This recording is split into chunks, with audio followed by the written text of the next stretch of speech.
Good evening, friends. My name's Braden French. I work here for the Uniting Church Synod of Victoria and Tasmania. And we are here on our UCAYouth Facebook page for an update about the COVID-19 restrictions and the implications for ministry with young people in your churches from term 3 onwards. So I know it's school holidays. And I know we've all gone through a massive term 2, but I wanted to have a chat with you now because a lot of people will be planning for term 3 over these school holidays. And I hope that this information is helpful to you, your volunteers, your staff, as we make plans for term 3 and beyond. There is a lot of information to get through, and we've jumped through the hoops with the appropriate departments so that as of 8 o'clock tonight, July 2, this information is accurate and up to date. But we want to acknowledge that this information changes a lot, and therefore it's important that we will keep you up to date. And if you have any questions, the best place to start is actually the Synod website. So the link is down the bottom of the screen there, victas.uca.org.au, and there is a wealth of resources, some of which we will refer to tonight on that website, designed to help churches just like yours navigate this, I think the jargon is unprecedented time. So we'll get started. Apologies if you joined us in the earlier stream with technical difficulties. Hopefully you can hear me now. In fact, if you can't, drop something in the chat and we'll figure it out. But hopefully we're going to spend the next 10 or so minutes just navigating the restrictions and finding out the implications. You can ask questions like Nicole has just done. I will address the questions at the end because I've got a script I need to get through. And I think we'll go with that. Firstly, though, I did want to start here with a massive thanks for all that you have done in the name of the Church of God's Church, of the love of Jesus, for the young people. I'm in awe of the creativity, the commitment, the innovation that has gone on. And I just wanted to start by saying thank you. I also wanted to share this graph that Uncle Dan put out this afternoon. These are coronavirus cases in Victoria in June.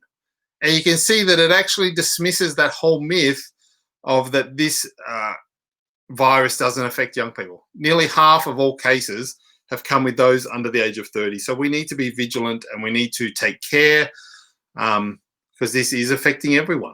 So we're going to go through both states, and then we're going to pay particular attention to those suburbs and postcodes under stay-at-home lockdown. So I invite your patience as we do this. We're going to start with Tasmania. You're coded green. I think that's because there's lots of trees.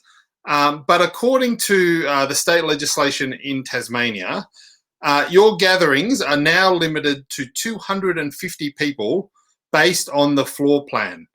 So all these numbers are always assuming that there is adequate space, 2 square meters per person. So if your youth group has less than 250 people, but enough space for all to attend to have their space, then you can resume. You can meet together. It's fantastic news. This is just the front page of the Tasmania FAQs. I invite you to check it out. Again, it's at the website. Stick around because there's some other commitments that we all have to make. But I just wanted to get that. Victoria, if you are not in one of the postcodes which is under stay-at-home orders, your gatherings are limited to 20 people, as long as there is space available, 2 square meters per person. You need to maintain the 1.5 meter social distancing guidelines as well. Now, for both Tasmania and Victoria, there are some things you need to do. You need to inform your church council well in advance that you intend to resume. You need to let them know they are responsible for the activities. You need to reach out.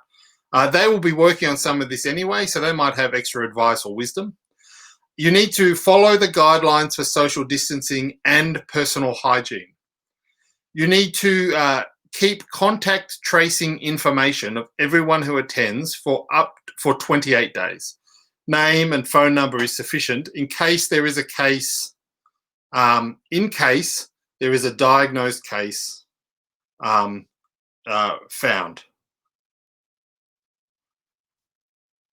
Nicole Mugford's just asked a question, and we might jump up there now because I may have misspoken. It is 4 square meters per person. Sorry, Nicole, I apologize. I was told to make sure I don't get that wrong, and I did. Thank you for catching me out. After contact tracing, you need to maintain hygiene practices, particularly in terms of cleaning, and there should be an hour gap between programs to allow for those cleanings. Now, the good news is that our synod has prepared a wealth of resources to help you with this, including a new recovery checklist document. All these documents are available at victas.uca.org.au, including even these helpful reminder posters. Help stop the spread. The logo's there in case people weren't sure what denomination they were coming to. But simple reminders, there's lots of posters and signs you can put up around the church to remind people. There are contact tracing record sheets, hygiene practices, cleaning guidelines, recovery checklists. All those resources are available at the Synod website. You need to familiarise yourself with them if you intend to resume youth ministry programs. Now, I do want to briefly chat about our friends who are under stay-at-home orders in those 10 postcodes. By now, you will know who you are. And quite simply, no programs can be run at least until the end of July, pending further instruction. The church cannot run programs. You cannot leave home to go to church programs. They're not an essential service. They're not one of the 4 reasons to leave home. So churches in those suburbs, you will need to remain completely online. And churches in neighbouring suburbs, you need to be mindful that some of your members may live in those suburbs, in those postcodes, and cannot attend. So to repeat, youth ministry, church gatherings are not a reason to leave home. And so if you are in those suburbs, you need to remain home according to the stay-at-home guidelines.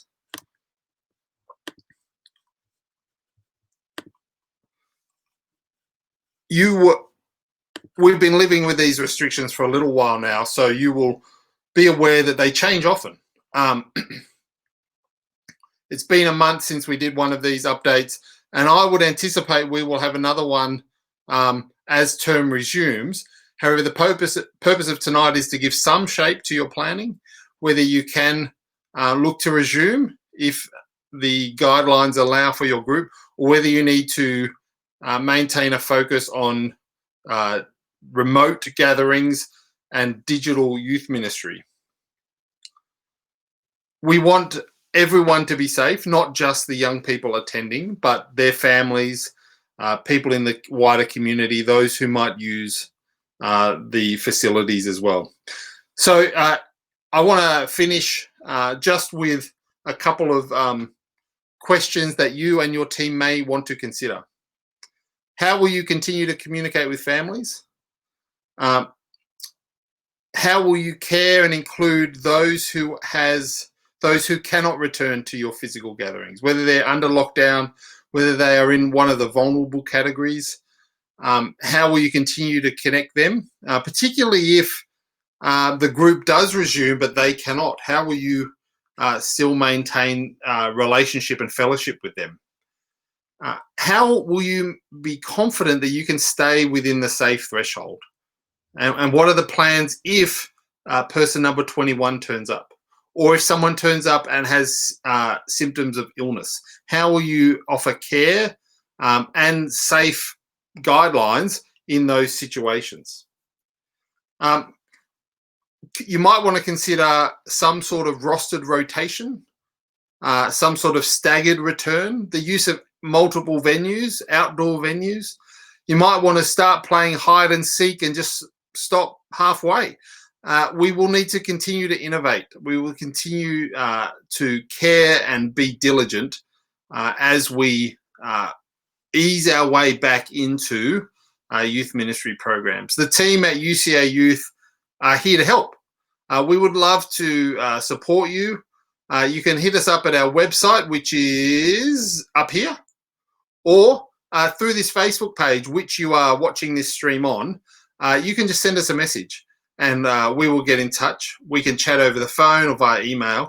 I'm aware that the prospect of another term online is tough for the young people, for the leaders. So we want to help you where we can to maintain the enthusiasm and the creativity that we've seen. I've been so proud, so inspired, quite overwhelmed really by the efforts our leaders have put in. And I hope that as we look ahead, the prospect of returning to gathering, at least in Tasmania, is very real. And in parts of Victoria, yes. And for those under stay-at-home orders, we are praying for you, and we are mindful of your experience. And as we continue to be led by the government with these restrictions, we will keep you up to date, and we will let you know what is possible. One final reminder: if you head to victas.uca.org.au, click on the COVID-19 FAQs, there are documents, there are resources, there are posters, there are signs that can support your church as we embark on this restarting process. The FAQs are updated every week, and they follow the advice from the DHHS, from the regulatory bodies, and from the government. So they're a reliable source to inform your plans. Friends, thank you for tuning in on this Thursday evening. I hope you have a restful and peaceful school holidays, and please don't hesitate to get in touch. We are praying for you. We are thankful for your ministry, and we look forward to talking again soon.